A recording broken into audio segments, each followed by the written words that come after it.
சின்ன பையன் peanut butter சாப்பிடலாம் அப்படின்னு பாட்டில ஓபன் பண்ணா அதுக்குள்ள ஒரு குட்டி மனுஷன் இருக்காரு. இது யாரா அப்படின்னு சொல்லிட்டு அவன் வந்து அந்த மனுஷனை வெளியில எடுக்கிறான். உடம்பு ஃபுல்லா இந்த மாதிரி பட்டரா இருக்கிறதுனால அவரை குளிப்பாட்டுறதுக்காக ஒரு சிங்க்குள்ள தண்ணிக்குள்ள போட்டுட்டு அவரோட ட்ரெஸ்ஸை வாஷ் பண்றதுக்காக மிக்சியில வந்து டிடர்ஜென்ட் ஸ்பூனை போட்டு அது எல்லாத்தையுமே வந்து வாஷ் பண்ணி அதை காய வைக்கிற விதமா டோஸ்டர்ல காய வைக்கிறான். இப்போ இந்த குட்டி மனுஷனை பார்த்தா அவர் வந்து பாடி லோஷனை எடுக்கிறதுக்காக ரொம்பவே ட்ரை பண்ணிட்டு இருக்காரு. அப்போ இந்த பையன் தான் வந்து ப்ரெஸ் பண்ணி ஹெல்ப் பண்றான்.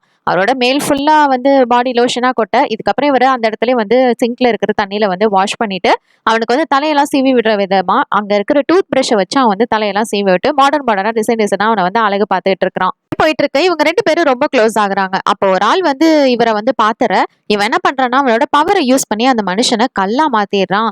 அதுக்கப்புறம் ஜன்னல்ல ஒரு ஸ்பைடர் நிக்கும். இதனால நிச்சயமா நமக்கு பிரச்சனை வரும் அப்படின்னா அதையும் கல்லா மாத்திடுறான். இப்படியே போயிட்டு இருக்க ஒரு நாள் பக்கத்து வீட்டுக்காரரும் இவனை வந்து பாத்துடுறாரு. அவனை வந்து பிடிக்கலான்னு ட்ரை பண்ணும்போது அப்ப அவரையும் கல்லா மாத்திடுறான். இப்படியே ஊர்ல இருக்கிற எல்லாத்தையும் கல்லா மாத்திட்டு போனா எங்க போறது? இதுக்கப்புறம் என்ன ஆக போகுதுன்றதா இந்த பிலிமோட ஸ்டோரி.